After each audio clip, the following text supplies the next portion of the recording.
Olá, esse é o canal Aulas de Computação. Meu nome é Adriano Santos e no vídeo de hoje iremos falar sobre a técnica de análise de regressão e alguns dos seus tipos. O que é análise de regressão? Bom, a análise de regressão é uma técnica que veio da área da estatística. É uma técnica já conhecida na estatística e o objetivo dela, né, ela serve principalmente para prever dados futuros baseados em dados históricos.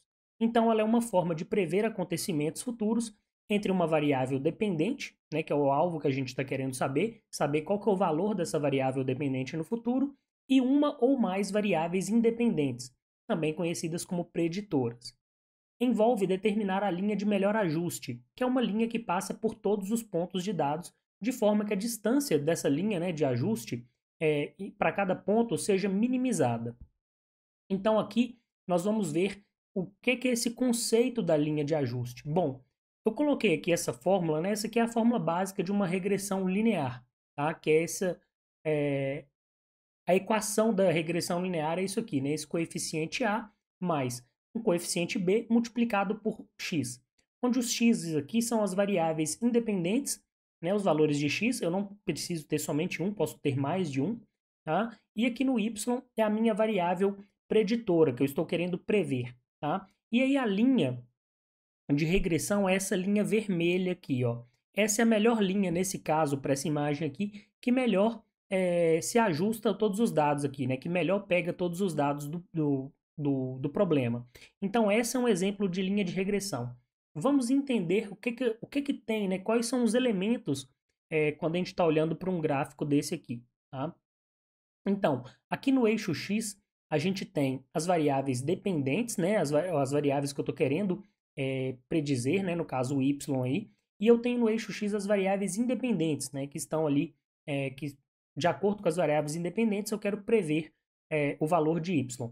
Aqui nesse ponto laranja aqui, esse ponto que está aqui, que essa seta está apontando, ele é onde o meu ponto que intercepta o Y, tá? Que é justamente o meu A, aqui da fórmula. Tá aqui, ó, tá? Que a fórmula está ao contrário, tá? O y que eu estou querendo é igual a bx, tá? Mais a. É o coeficiente a, ele está aqui, tá? A mesma coisa desse a aqui. E aí eu tenho aqui a minha linha, né, de melhor ajuste, que é a minha linha de regressão. Aqui, nesses pontinhos verdes com azuis aqui, eu tenho os valores atuais do y, né, que eu tenho naquele determinado momento histórico. E aqui, esse pontinho vermelho aqui, né, essa distância dele aqui, ó, onde ele cai aqui na linha de regressão. Ele está caindo aqui na linha de regressão aqui. Esse ponto imaginário onde é que ele está na linha de regressão aqui é o valor estimado, né, o y que eu estou querendo prever daquele ponto naquele momento. Tá?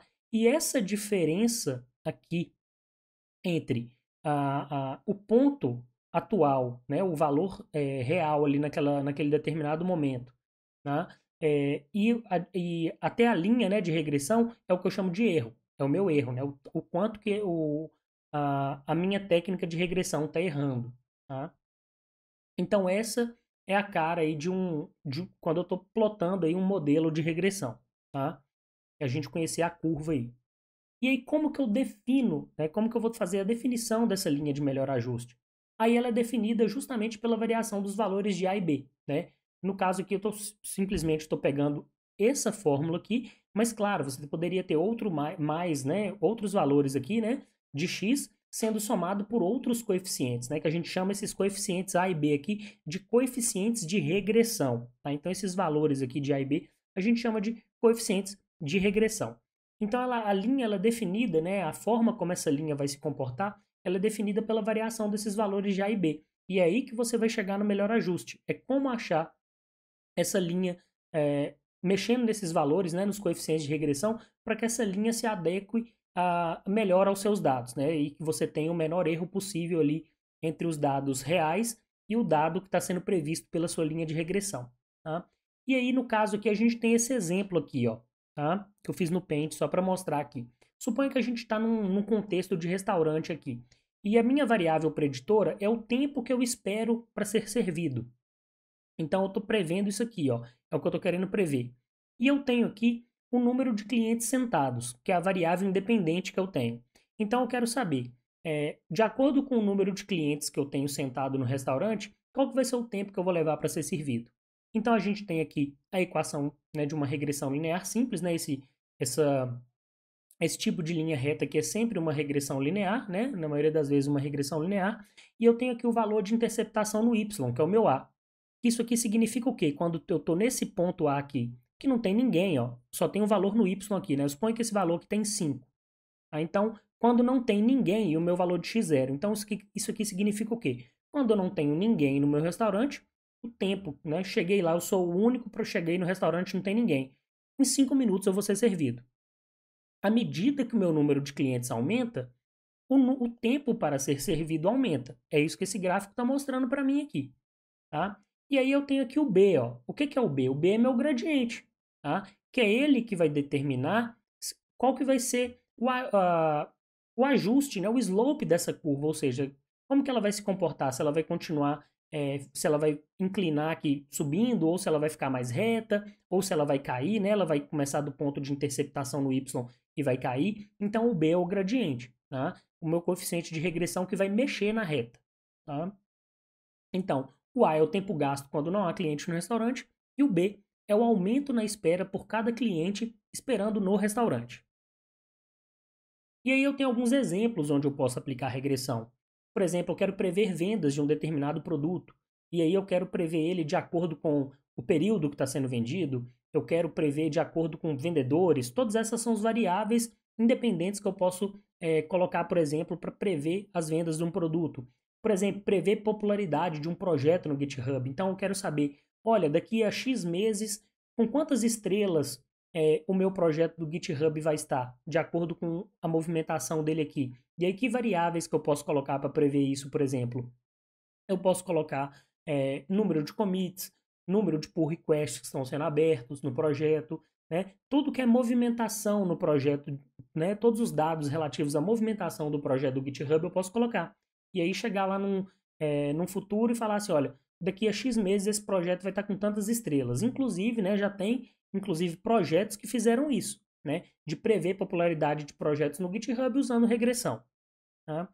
Calcular a expectativa de vida de uma cidade, prever preços de ações, previsão do tempo e tantas outras. O que é importante aí? A gente tem em mente qual que é o problema que você tem e qual que é o tipo de regressão que você vai precisar e saber que se seu problema for de algum tipo de previsão no futuro, né, baseado em dados históricos, você vai estar utilizando uma regressão, possivelmente uma regressão. Tá? E qual que é o tipo de aprendizado, né, que as regressões aí, os tipos de regressão se encaixam? Né? Na maioria das vezes, né, grande parte, aprendizado supervisionado. Né? Eu, particularmente, desconheço algum tipo de regressão que seja não supervisionado. Tá? A maioria aí, todas que eu conheço, né, são supervisionadas. As técnicas de regressão são de aprendizado do tipo supervisionado, ou seja, eu tenho dados históricos mostrando a relação entre a variável dependente e as variáveis independentes, e a partir disso eu vou traçar ali uma predição. Um conceito importante também que a gente tem que ter que é o conceito de correlação. Tá? Na estatística, a correlação ou dependência é qualquer relação estatística causal ou não entre duas variáveis aleatórias ou dados bivariados. Ou seja, por exemplo, se um determinado fator A cresce, o outro fator B também cresce. Ou sempre que um determinado fator A diminui, o fator B também diminui. Ou sempre que um fator A aumenta, o outro fator cai. Então aí isso a gente chama de correlação. Né? Sempre que acontece alguma coisa com um dado, sempre vai acontecer alguma outra coisa com o outro. Né? A probabilidade é alta de acontecer. A gente chama isso de correlação. E aí a gente tem vários tipos de correlação. A gente tem uma correlação fortemente positiva, ou seja, os meus dados aí que eu estou analisando, né, as minhas variáveis independentes, elas crescem, né, à medida que as variáveis, todas elas aumentam, né, uma aumenta, todas as outras aumentam. E aí eu tenho também uma correlação positiva fraca, né, que é quando a minha reta está indo para cima aqui, ou seja, mostrando que quando alguns das minhas variáveis dependentes aumentam, as outras aumentam ali de valor fracamente. Tá? A mesma coisa eu tenho para correlação fortemente negativa, correlação negativamente fraca, correlação negativamente moderada e quando não tem correlação, né, que os dados ali estão totalmente com alta variância e estão ali esparsos no espaço. Tá? E aí usar regressão somente se houver correlação, isso aí é um mito, né? Só se os dados estiverem correlacionados que eu vou usar correlação? Não. Isso é um mito. Não é porque há correlação entre os dados que seja obrigatório usar regressão. Tá? Isso aí não existe essa obrigatoriedade. Tá? Também não é porque não exista correlação nos dados que não será possível usar regressão. Também não. Tá? E aí tem diversos trabalhos na literatura que mostram isso. Tá? Tudo depende da análise do seu problema e dos testes do seu algoritmo. Então você vai testar. Olha, eu estou testando aqui esse problema com regressão. Tá ficando legal? Tá ficando bom? Eu estou testando bem a qualidade do meu algoritmo, não estou vendo se a base de dados está com algum problema, se realmente a acurácia do meu modelo é real. Então, se tudo isso estiver funcionando, bacana. Então, talvez regressão seja algo interessante aqui. Agora, se você estiver aplicando regressão lá nos seus dados e não está legal, e partiu para um outro algoritmo, uma SVM, uma rede neural e tá tendo uma acurácia melhor, então vai por isso. Então você tem que testar, né? Essa área de machine learning, aprendizado de máquina, machine learning, ciência dos dados, você tem diversos algoritmos. Então você tem que testar para ver o que é melhor para o seu problema. E aí a gente tem os tipos de análise de regressão. E aí é importante conhecer bem o tipo do problema que você está lidando e os dados antes de poder escolher qual que é o tipo de regressão que você vai usar antes de sair criando o seu algoritmo. Então, nessa área de ciência dos dados, é muito importante conhecer o problema. É muito importante você saber o que você está lidando, como são os seus dados, se seus dados, ah, eles, as variáveis independentes têm correlação ou não. Então é importante saber desse tipo de coisa, porque você tendo esses conhecimentos sobre os tipos de dados, né, igual eu falei em vários outros vídeos, né, o importante é conhecer, principalmente no vídeo de como você fazer uma arquitetura de uma aplicação de ciência dos dados, de uma aplicação de machine learning, é principalmente conhecer o seu tipo de problema e conhecer o seu tipo de dado. Porque de acordo com o seu tipo de problema e dado, você vai ter uma técnica para usar. Se você sabe qual é o tipo de problema, o que você está querendo fazer, você sabe qual é o dado. Matemática é assim.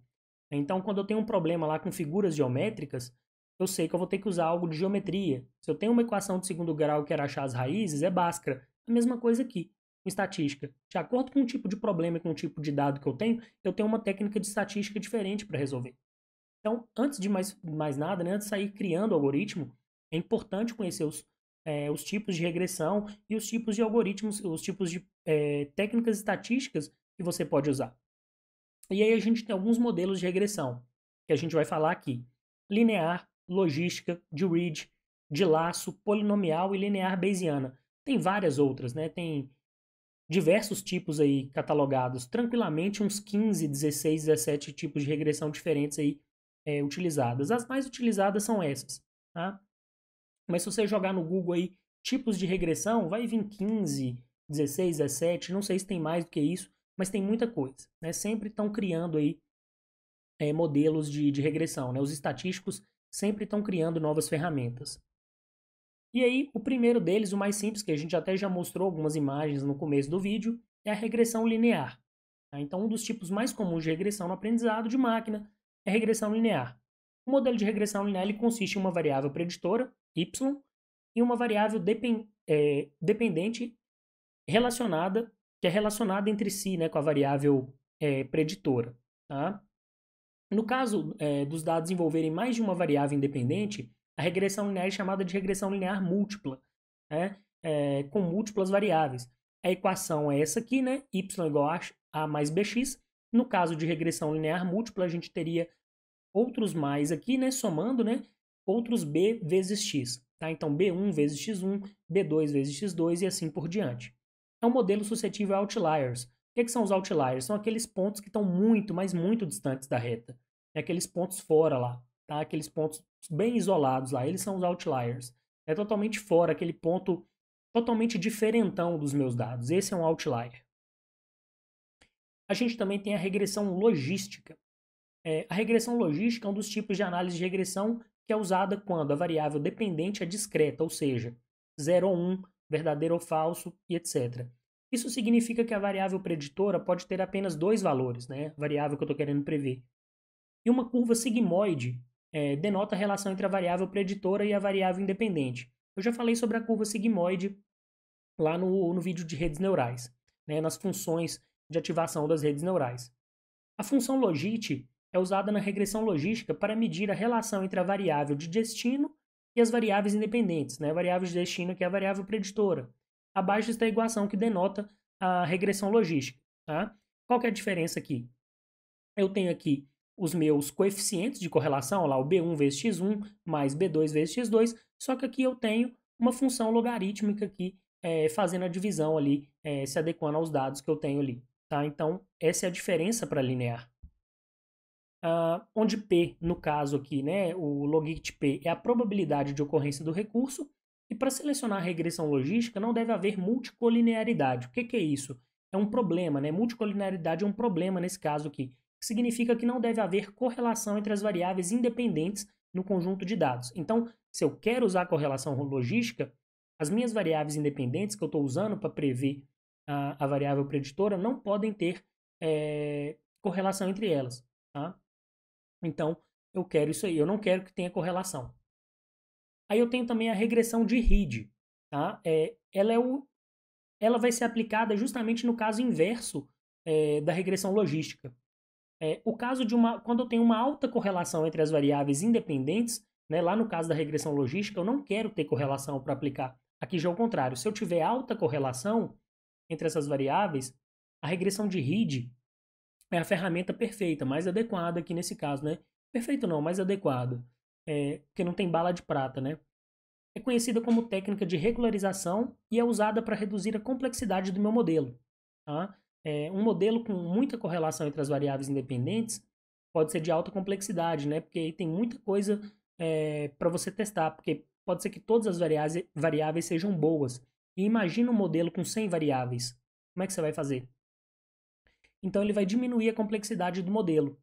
Ele introduz uma pequena quantidade de polarização, né? Ou seja, uma penalidade de regressão de crista, que é usado como uma matriz de polarização, tornando o modelo menos suscetível ao overfitting. E aí, no caso, é justamente esse lambda aqui, que é essa penalidade, tá? Que faz essa penalidade aí. E aí o valor de lambda ele reduz o problema da multicolinearidade, né?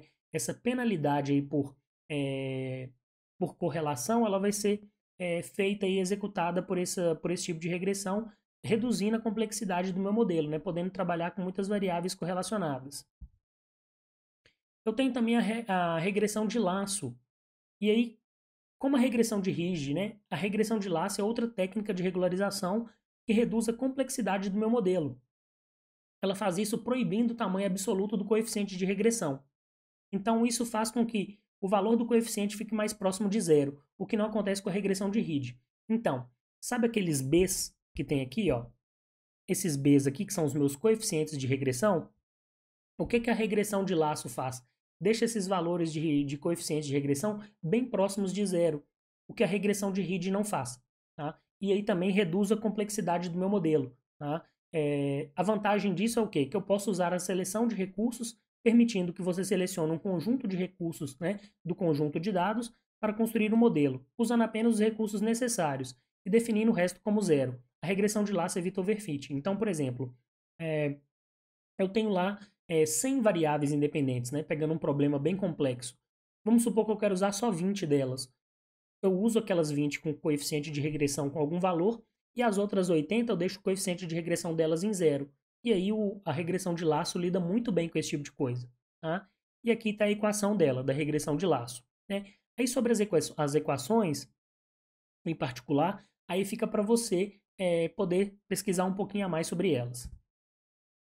A gente também tem a regressão polinomial. Ela modela, né, um conjunto de dados não linear usando um modelo linear. Então eu pego algo não linear e modelo de forma linear. Trato aquilo como algo linear. É o equivalente a encaixar um pino quadrado em um orifício redondo, né? Eu pegar algo redondo e colocar alguma coisa quadrada ali dentro. Tá? Funciona de maneira semelhante à regressão linear múltipla, né? Com múltiplas dimensões, com múltiplas variáveis independentes, que é apenas uma regressão linear com várias variáveis independentes, mas que usa uma curva não linear. É usado quando os pontos de dados estão presentes de forma não linear. Tá? Então, a regressão polinomial ela é uma regressão quando ela não é linear. Tá? E aí eu vou modelar de forma linear para facilitar. O modelo transforma esses pontos de dados em recursos polinomiais de um determinado grau e os modela usando um modelo linear. Isso envolve o melhor ajuste deles, né, a curva de melhor ajuste usando uma linha polinomial, que é uma curva em vez da linha reta, né, vista na regressão linear. No entanto, esse modelo pode estar sujeito a overfitting. Então é importante que você analise bem seus dados e a curva final para evitar resultados incorretos. E aí a gente também tem a regressão linear bayesiana. A regressão bayesiana é um dos tipos de regressão em que o aprendizado de máquina que usa o teorema de Bayes, em que o aprendizado de máquina usa o teorema de Bayes para descobrir os valores dos coeficientes de regressão. Nesse método, né, a distribuição posterior, né, a posteriori dos recursos é determinada em vez de encontrar os mínimos quadrados, né, o valor de otimização, que reduz o erro. Nesse caso aqui, em vez de eu usar os mínimos quadrados, né, a correção lá por erro, correção simples por erro, é que eu estou olhando a probabilidade a posteriori. Tá? Qual que é o melhor valor de probabilidade. Então a regressão linear bayesiana é como a regressão linear e a regressão de Ridge, mas só que ela é mais estável do que a regressão linear simples, né? Segundo estudos. Outros tipos de regressão, tem outros? Tem, muitos, né? Eu falei já no meio do vídeo aqui. Esses que a gente está apresentando aqui são os mais usados. Existem outros e a utilização de cada um deles aí vai de acordo com o seu tipo de problema. Tá? A escolha correta do método de regressão é o que vai garantir que você irá tirar o máximo de proveito dos seus dados e fazer bons insights daquilo ali, né, insights positivos do problema que você quer resolver. Então é importante, né, mais uma vez falando, é importante quando você está trabalhando com ciência dos dados e com aprendizado de máquina, você conheça bem o seu problema. É matemático, você tem um problema, você tem uma técnica para resolver, é exato, né, uma ou mais técnicas que são melhores para resolver aquilo ali. Bom, pessoal, chegamos ao fim de mais uma aula, espero que vocês tenham gostado e gostaria, né, de mais uma vez pedir para vocês que se inscrevam no canal, comentem, compartilhem, né, quem chegou até aqui, meu muito obrigado, né, de ter assistido essa aula e até o próximo vídeo.